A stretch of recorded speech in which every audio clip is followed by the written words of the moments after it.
May aklat na eksaktong naglalarawan na may nakakabahalang detalye ng takbo ng iyong araw hanggang nagpasya kang i-play ang bidyong ito.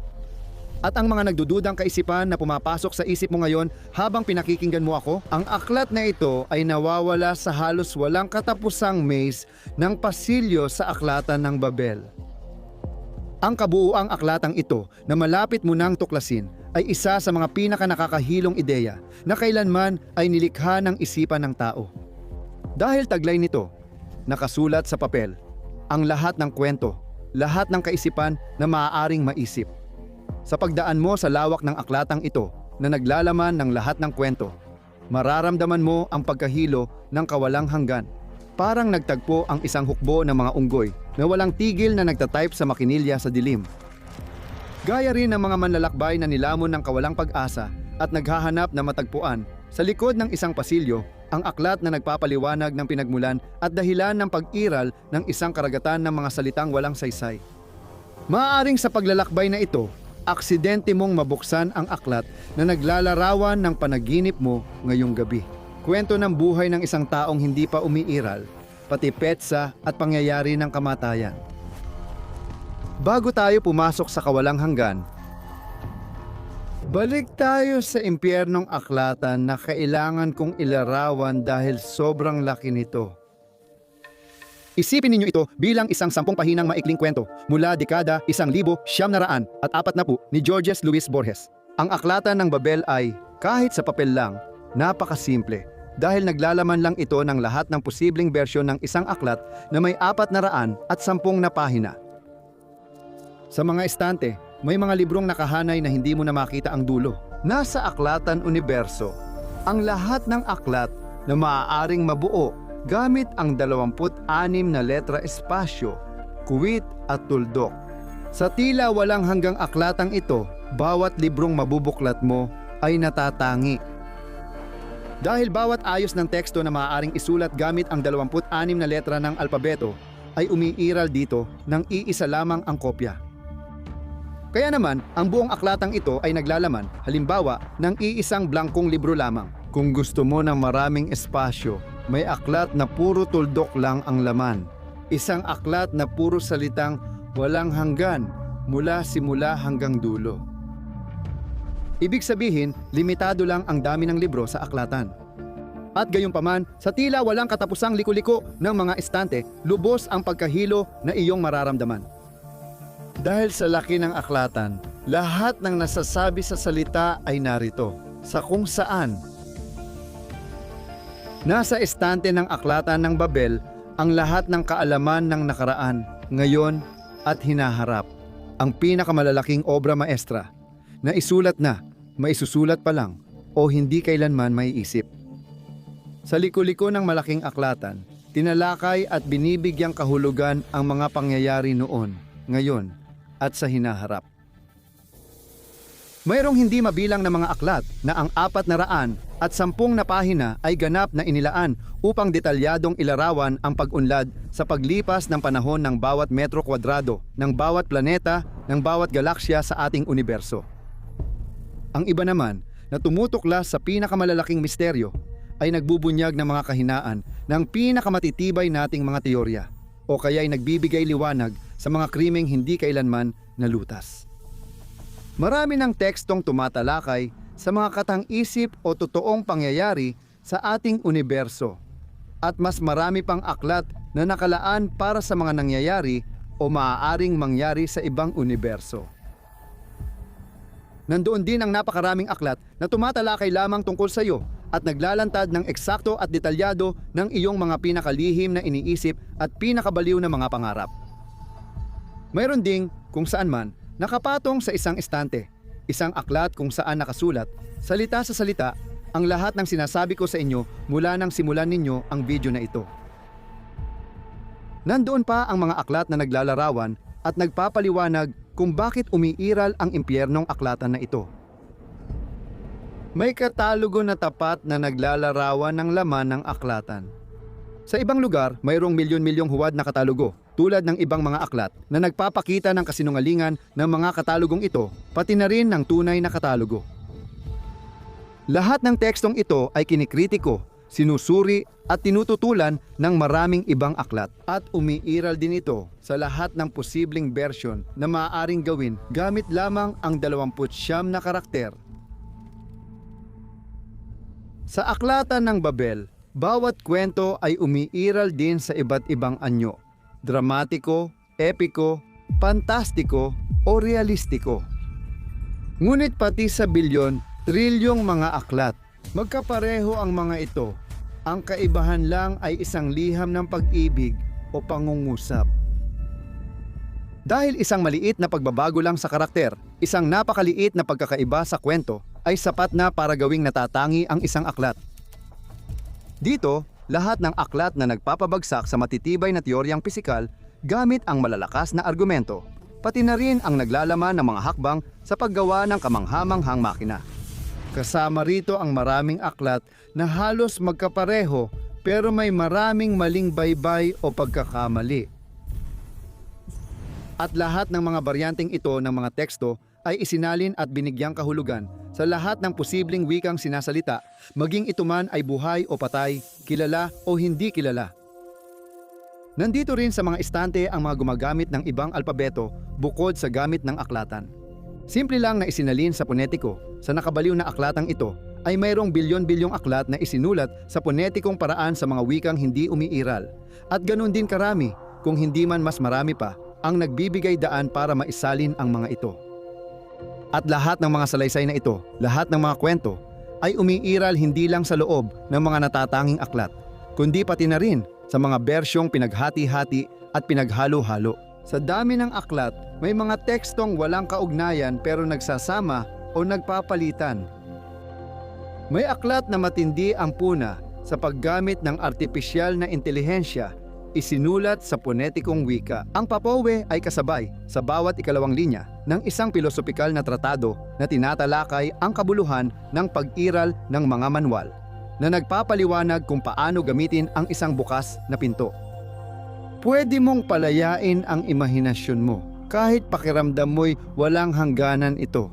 Kung ang iniisip mo ay maaaring sabihin, gaano man ka-absurdo, umiiral ang ideyang iyon, nakasulat sa papel ng isang aklat na nawawala sa malawak at misteryosong aklatan ng Babel.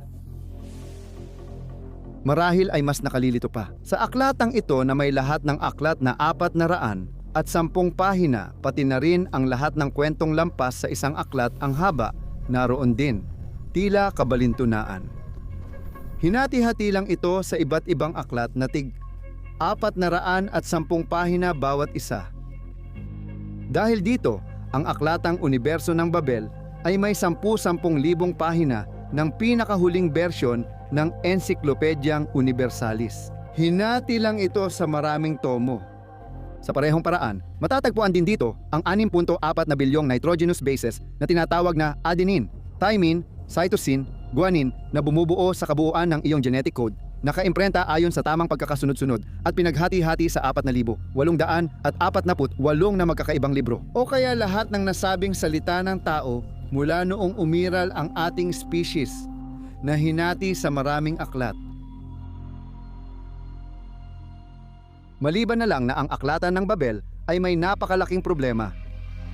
Lahat ng aklat na kahanga-hanga o madaling maintindihan na pwedeng malikha gamit ang 29 na karakter at umiiral sa napakarami. Kalat-kalat ang mga iyon doon. Sa gitna ng isang napakalaking dami ng mga aklat na wala namang laman kundi mga karakter na pinagdugtong-dugtong lang na walang malinaw na lohika. Dahil dito, makikita natin ang isang kopya ng lahat ng librong posibleng gawin gamit ang source code ng aklatan universo na ito. Kaya naman, ang napakalaking karamihan ng mga pahina ng mga librong narito ay puro hindi maintindihang sunod-sunod na mga teksto na parang wala sa sarili. Isang magulong sunod-sunod ng mga letra na kapag pinagsama-sama ay tila wala talagang kahulugan. Maaaring isipin ng isang tao na paulit-ulit siyang naglilibot sa walang katapusang estante ng aklatan. Paminsan-minsan, sa gitna ng kaguluhan, maaari kang makakita ng makatuwirang linya. At makita, paminsan-minsan, na lumilitaw dito at doon sa mga likulikong bahagi ng isang tekstong parang walang kabuluhan. na walang malinaw na luhika, ang mga salitang nagkakaroon ng kaunting kahulugan para sa iyo. Maliban na lang na ang dami ng mga aklat at posibilidad ng hindi maintindihang kalituhan na maaaring gawin sa loob lamang ng 410 na pahina at gamit ang 29 na karakter ay ang pinakamatindi mong kalaban. Dahil sa ang halaga nito ay nakakatakot na parang napapayuko ka, subukan nating harapin ito ng direkta para makita natin kung gaano ito kalaki. Sa dambuhalang aklatan na ito, ilang teksto ang maaaring magsilbing pagkain ng isipan. Ang kamangha-mangha ay natatabunan ng hindi masukat na dami ng mga librong hindi kayang tunawin at sa unang tingin, tila walang kabuluhan. Dapat nating alalahanin ang natatanging katotohanan ito. Bagamat napakarami ng mga libro sa aklatan ng Babel, hindi ito walang hanggan dahil bawat aklat ay may iisang kopya lang. Madali ring kalkulahin ang bilang na ito. Sa kanyang kwento, itinakda ni Borges ang bilang ng mga linya ng teksto kada pahina sa 40 at ang bilang ng mga karakter kada linya sa 80. Kaya bawat aklat ay may 1,300,000 at 12,000 pwesto na maaaring gamitin ng alinman sa 29 na simbolo. Kaya ang buong aklatan ay may eksaktong 29 sa kapangyarihang 1,312,000 na mga aklat. Para maintindihan ang halagang ito, maglaro tayo ng simpleng laro. Ipalagay nating pagsasamahin sa isang lugar ang lahat ng aklat na halos puti sa aklatan. O, kung gusto mo, maraming espasyo at kaunting titik lang ang laman. Sa aklatan ng Babel, may iisang aklat lang na kung saan lahat ng pahina ay puti. Hanggang dito, ayos pa. Naglalaman din ito ng 1,300,000 at 12,000 na mga aklat na puro espasyo lang ang laman at ang tanging nakaimprentang karakter sa aklat ay isang A. Totoo, isang aklat lang kung saan ang nag-iisang A ay nasa unahan. Sa unang linya ng unang pahina, iisa lang ang aklat na may A sa ikalawang pwesto at ganoon din sa mga sumunod hanggang sa huli. 1,300,000 at 12,000 na aklat ay marami, pero kasya pa rin ito sa pinakamalaking aklatan sa mundo, ang Library of Congress sa Estados Unidos na may halos 35 milyon. Ngayon, kung ipagpapatuloy natin ang pag-iisip at titingnan ang lahat ng posibleng kombinasyon ng mga aklat na puro puti na may eksaktong 2 beses na letrang A, aabot tayo sa 1,721 bilyon. 342,688,088 aklat. Kailangan nating magtayo ng 50,000 library ng Kongreso para magkasya lahat ng aklat na ito. Komplikado ito at kakain ng malaking espasyo ng lungsod, pero posible na ito ngayon. Kung gusto mong itago lahat ng aklat na blanko at may 3 alang, kailangang takpan ang 30% ng mundo para mailagay sila. Ang bilang ng librong may 7, alang at puro blanko ay 1.34 x 10 sa lakas na 45. Sobrang laki ng espasyo ang kailangan para sa dami ng aklat na yon, parang astronomical. Sa sukat na kasing laki ng ating solar system. Ngayon, ang aklatan ng Babel ay may 29 sa kapangyarihan ng 1,300,000 at 12,000 na libro, isang nakakalokong bilang, at sobrang laki ng espasyong kailangan para maitago ang mga ito. Kahit ang sukat ng nasasaksihang universo, maging ang pinaka-optimistikong kalkulasyon mula sa maliliit na libro at masisikip na pasilyo. Sinasabi sa atin na kailangan natin ng humigit kumulang 10 sa kapangyarihan ng 1.8 milyon na beses na mas maraming espasyo kaysa sa mayroon sa ating nasasaksihang universo para maitago ang lahat ng mga aklat. Ang sa nakababalighong aklatan ng Babel. Ngayon, ang aklatang puno ng kaalaman ay naging isang bangungot. Mahirap makahanap ng makabuluhan dito kapag basta-basta kang naghahanap. Para kumbinsihin ang sarili na sa tila walang katapusang mga estante ng ganitong aklatan, ang kahit na pinakamaliit na piraso ng makabuluhang teksto ay parang isang patak na nalunod sa dagat ng walang saysay. Hindi natin ito lubos maintindihan. Ikwento ko sa inyo ang paradox ng matalinong unggoy. Isang immortal na unggoy na walang tigil sa pagpindot sa makinilya ay tiyak na makakagawa ng perpektong kopya ng Hamlet ni Shakespeare at kahit anong nobela. Basta may maliit siyang kawalang hanggan sa harap niya. Ano ang posibilidad na ang unggoy na random na pumipindot sa 29 key keyboard ng Aklatan ng Babel ay makabuo ng maikling salitang walang hanggan? Kung lubos nating pasisimplihin at ipagpapalagay na pare-pareho ang tsansa ng pagpindot sa bawat key, sabihin na lang natin na may isa sa 29 na tsansa ang unggoy na tamaan ang unang letra ng salita, isa sa 841 para sa unang dalawang letra, isa sa 24,300 at 89 para sa unang 24,389 na letra at tuloy-tuloy pa. Iyan ang tsansa na maisulat ng unggoy ang buong salitang walang hanggan. At sa bawat dagdag na letra, lalo pang lumalaki ang posibilidad na halos imposibleng mangyari ito. Narito ang tsansa na makasulat ng 15 letrang salita tulad ng hindi masukat. Kung ang unggoy ay pumipindot ng letra bawat segundo, aabutin siya ng halos 4 na bilyong taon bago niya maisulat ang hindi masukat. 300,000 beses na mas mahaba kaysa sa tagal mula nang mabuo ang universo. Paano kung lilitaw lang ay isang pangungusap na 24 na karakter gaya ng walang hanggan kahaba at nakakapagod? Halos kasing imposible itong mangyari, gaya ng manalo ng 5 sunod-sunod sa Euro Milyon. Kailangan mong maghintay ng halos 1.7x10 sa 26 na beses ng edad ng universo bago mo makita at mapaboran ang paglitaw ng isang obra maestra. Maaaring isipin na masosolusyonan ito sa pamamagitan ng pagdagdag ng unggoy at makinilya. Pero kahit ganoon, talagang matatalo ka pa rin nang hindi ka panipaniwala. Dahil kailangan mong mapuno ang isang volume na 10 sa lakas na 250, 550 beses na mas malaki kaysa sa nakikita nating universo ng mga unggoy o makinang basta nagpiprint ng letra. At ito ay mula pa noong nagsimula ang ating universo. Para magkaroon kahit isang pagkakataon sa 1,000 bilyon Hamlet ni Shakespeare. Ngayon, isipin mong ang akdang ito ay may 135,000 na karakter lang, halos 10 beses na mas kaunti kaysa sa isang aklat sa Aklatan ng Babel.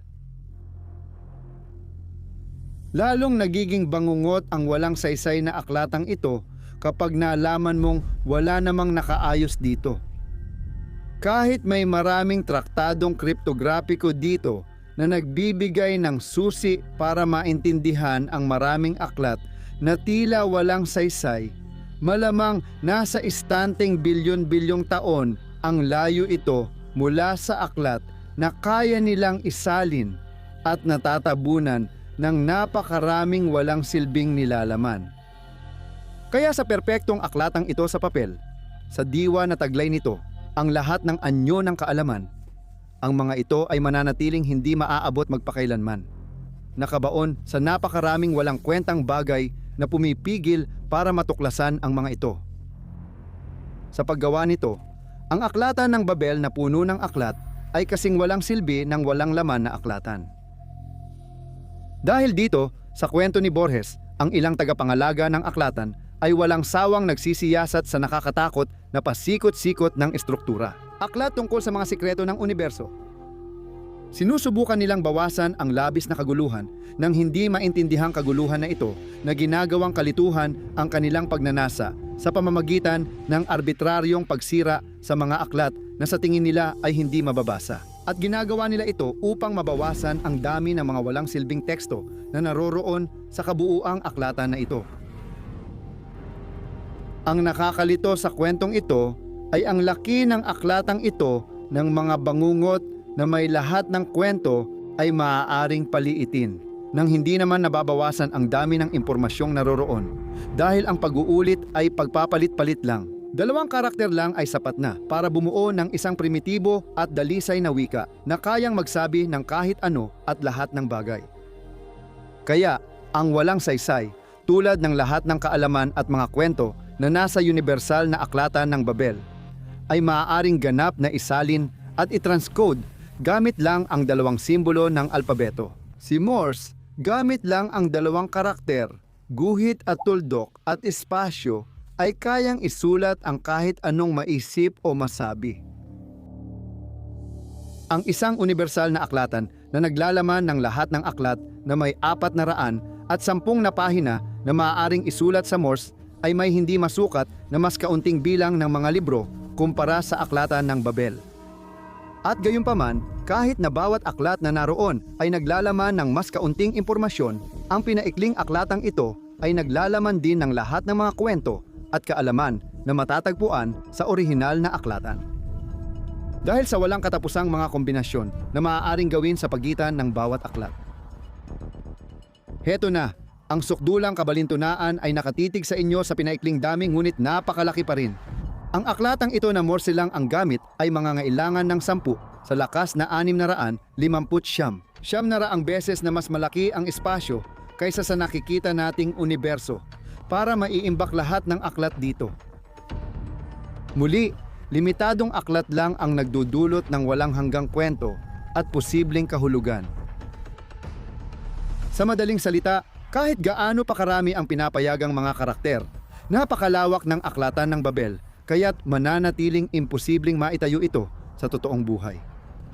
Pero para tuluyang mapaniwala ang sarili na mas mainam na subukang magsulat ng magandang kwento kaysa magbayad ng bilyon-bilyong tao para basahin ang mga walang kwentang libro. Sa paghahanap ng tsamba, maaari mong tingnan ang maliit na version nito sa Library of Babel Info o mag-download ng maliliit na programa sa internet.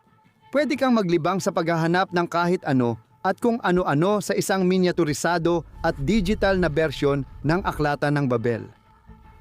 Isang pinaikling version at naiiba sa orihinal dahil hindi nito taglay ang lahat ng posibleng libro. Ngunit kontento na ito sa basta-basta ay bumuo ng isa sa mga pahinang maaaring gawin gamit ang 3,200 na karakter. Tuwing may binubuksang libro, sinisigurado ng software na ang pahinang tinitingnan ay bago pa lang upang igalang ang orihinal na aklatan na nagbabawal ng dobleng pahina. Kaya naman, sa tuwing may bagong pahina na binubuksan ng isang manlalarong tagapangalaga ng aklatan, isang algorithm ang nagtatakda rito ng natatanging pagkakakilanlan na nagbibigay daan upang ito ay muling matagpuan. Upang matiyak na ang bawat piraso ng maintindiang teksto na maaari mong makita ng hindi inaasahan ay mananatiling natatangi at palaging nasa parehong lugar. Sa pinaikling aklatan, pwede mong tingnan ang mga libro para maghanap ng kahulugan, umaasa sa swerte. Pwede mo ring gamitin ang search engine para mahanap ang magkakaugnay na bahagi ng teksto.